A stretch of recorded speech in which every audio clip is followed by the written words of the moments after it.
ఈ కిషన్ రెడ్డి ముచ్చటోటి చెప్తాం. ఇగో ఈడేమన్నాడు కిషన్ రెడ్డి సారు, ఇగో కాంగ్రెస్ బీఆర్ఎస్ కలిసి నాటకాలు ఆడుతున్నాయని ఈయన అంటాడు కిషన్ రెడ్డి. చూడరు మీరే, కాంగ్రెస్ బీఆర్ఎస్ కలిసి నాటకాలు ఆడుతున్నాయని అంటాడు. ఇక ఫోన్ ట్యాపింగ్ ఇంకో ట్యాపింగ్ అది ఏదో అది బోగస్ ముచ్చట, అది ఒడిచిపోదు ఇవాళ. ఇప్పుడేమో ఇక కిషన్ రెడ్డికి ట్యూషన్ మాస్టర్ కేసీఆర్ అట రేవంత్ రెడ్డి మాట్లాడతాడు. ఇక దొంగలు ఊళ్ళు పంచుకొని వీడు దోసుకుంటే అంటే వాడు దోసుకుంటాడు. ఇదో సామెత ఉంటుంది, మీకు తెలుసో లేదో కానీ అందరూ బాపనోళ్ళే కానీ ఊళ్ళో కోడి మాయమైందట. అందరు బాపనోళ్ళేనట, ఎవడిది నీసి తినడు ఎవడు కౌసు తినడు, కానీ ఊళ్ళో కోడి మాయమైందట. ఇది గదే ముచ్చట. నేను మంచోనంటే నేను మంచోనని ఇద్దరు గదే చెప్తారు. ఈయనకు ఆయన శిష్యుడు అంటాడు, ఆయనకి ఈయన తోడు అంటాడు. చూస్తే అంత తోడు దొంగలే. ఇప్పుడు రేవంత్ రెడ్డి గారు మంచిగా మాట్లాడుతూ ఉన్నారు కానీ చర్చలకు సిద్ధమాట. చూడండి ఒకటి, మేము వివాదాలు కోరుకోము కానీ తెలంగాణ హక్కులను వదులుకోము. వివాదాలు కోరుకోరట, తెలంగాణ హక్కులను కోరుకోరట. నీ రాష్ట్రంలో పుట్టిన నీ రాష్ట్ర బిడ్డకు అంతో ఇంతో తెలంగాణ ఉద్యమంలో పాలు పంచుకొని కొంత కొట్లాడినందుకు, ఉద్యమాన్ని ముందుండి నడిపించినందుకు ఆయనకు 10 ఏళ్ళు అధికారం అంటగట్టిండు. అసోంటి వ్యక్తినే నువ్వు అమ్మనా బూతులు తిడుతుంది, ఆయన బిడ్డను తిడుతుంది, కేసీఆర్ గారి బిడ్డను తిడుతుంది, కేసీఆర్ గారి కొడుకుని తిడుతుంది, నువ్వు కేసీఆర్ గారి మనవడిని కూడా వదలకపోతుంది, బాడీ షేమింగ్ కూడా చేస్తుంది. గంత దిగజారిపోయి నువ్వు ప్రతిపక్షంలో ఉన్నప్పుడు మాట్లాడినావు. ఇవాళ అధికారంలోకి వచ్చిన తర్వాత చంద్రబాబుతోటి మాత్రం చర్చలకు సిద్ధమాట.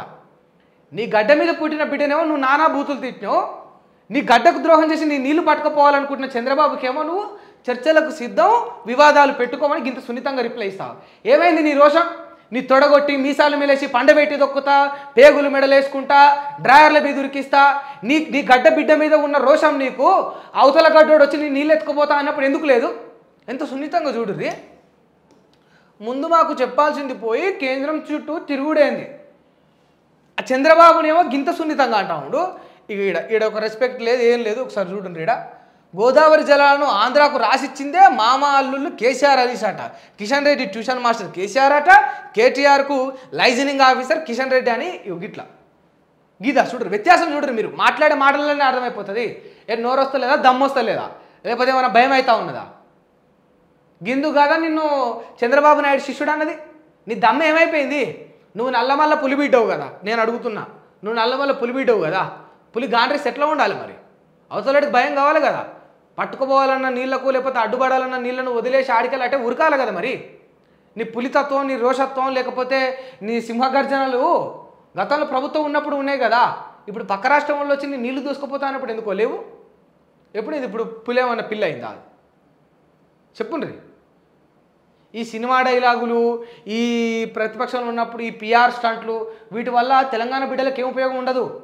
నువ్వు ప్రతిపక్షంలో ఉన్నప్పుడు నీ ప్రభుత్వం మీద ఎట్లా కొట్లాడినావో అంతకు ఇంకా 100 రెట్లు నీ ప్రాంతానికి ఎవడైనా అన్యాయం చేయాలని చూస్తే వాడి మీద ఇంకా కొట్లాడాలి. అదేది కనిపిస్తలేదు. వివాదాలు కోరుకోము, తెలంగాణ హక్కులను వదులుకోము. వదులుకోనోడు తీరిట్లు ఉండదు. ఖచ్చితంగా చెప్తా ఉన్నా కదా. మాటకు మాట, దెబ్బకు దెబ్బ దిగుతుంది ఖచ్చితంగా. గతంలో చూడలే కేసీఆర్ తెలంగాణ తక్కువ చేసి చూస్తే, తెలంగాణ తక్కువ చేసి మాట్లాడితే తెలంగాణ జోడుకోవాలని రావాలని చూస్తే కేసీఆర్ రిప్లై ఎట్లా ఉంటుండే? ఇవాళ ఇంత జరుగుతున్నా పోయి కేంద్రం దగ్గరికి పోయి కంప్లైంట్ ఇచ్చినా కూడా ఇంకా సంబంధాలు కావాలట వాళ్ళతోటి. మనకన్నా సిగ్గు అనిపించాలి, ఓట్లేసి ఎన్నుకుంది గిన్నెకే నారా అని.